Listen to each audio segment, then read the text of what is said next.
Good morning, YouTube friends. This is Jim. Thank you for visiting my channel, Off Grid Living with the Bennetts. Well, I'm starting to get really excited. Spring is right around the corner, and I've been spending a lot of time doing renovations and getting our off-grid home set up. Been dealing with hot water on demand. Been dealing with just so many things. Having an off-grid home, there's really a lot to it, really. You know, you got to figure you're not connected to hydro grid. You got to figure out your water. You got to figure out your heat. There's really a lot to it. So that's what I've been doing over the winter, is just trying to focus on how to make our off-grid home user-friendly. Now, I've got an addition built. I'm renovating that.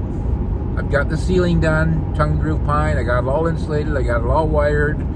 I've got the drywall half done. I've got 500 square feet of flooring in the back of my truck that I need to put down. I've got a brand new 6,000 watt inverter ordered, and it just came in yesterday. I've got 20,000 BTU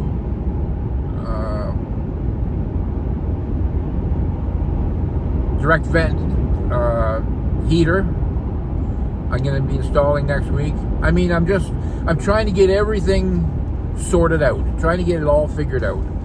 I think I've decided that because I've got the addition now, and because I've got space between the two, the original build and the addition, I'm going to be closing that in.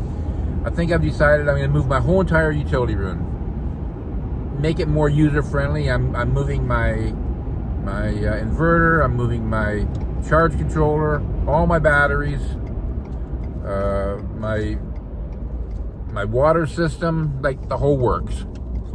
So that'll be a video for another day. So there's just so much to plan ahead when you're off grid. You can't just say, I'm going to grab some batteries and I'm going to grab a jug of water and go. There's just so much planning that needs to go into place.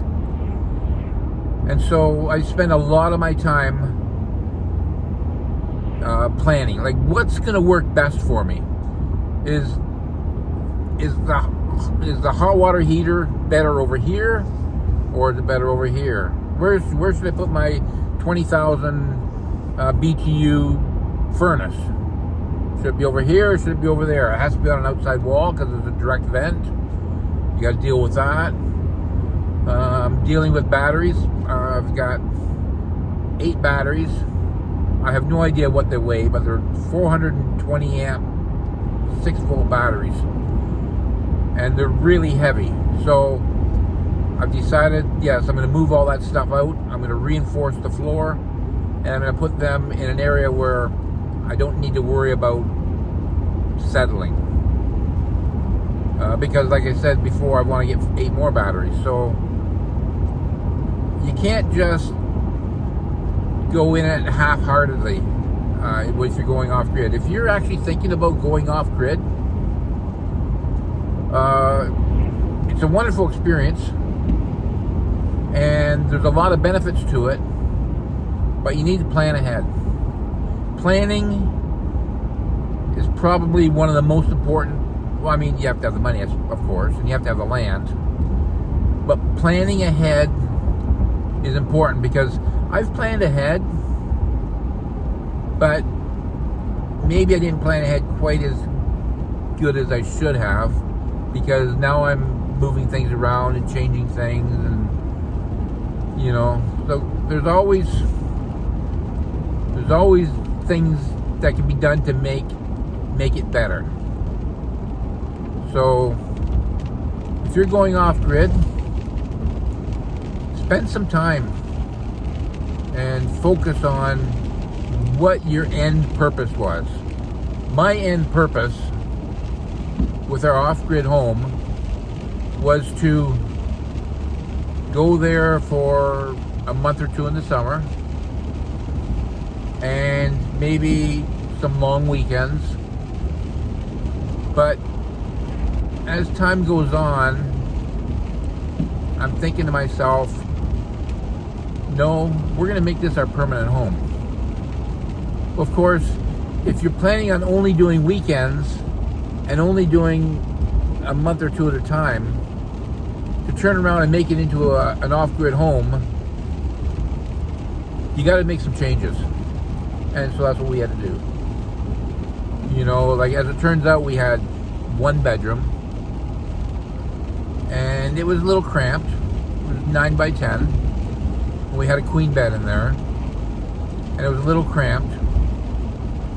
And so now, because we've decided it's going to be our permanent home, we had to make some changes. So now we've got a 12 by 12 bedroom with a nice walk-in closet, and it's big enough for our king-size bed.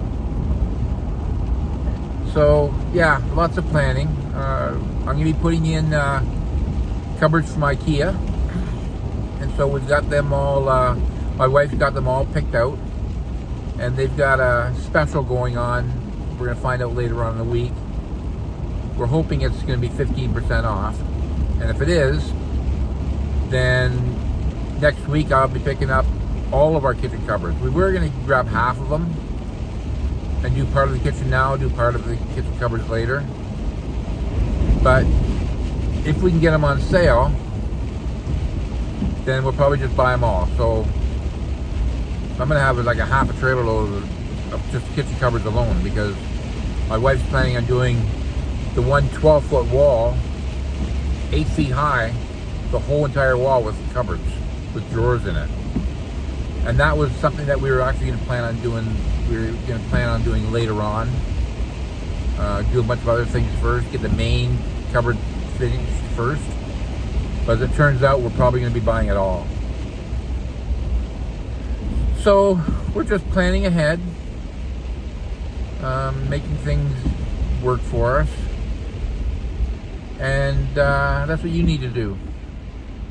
If you're thinking at all about off-grid, you have to think about location, you have to look at land values, you have to look at how close you are to a town to get supplies, how close you are to a hospital, even 911 services, and even your land.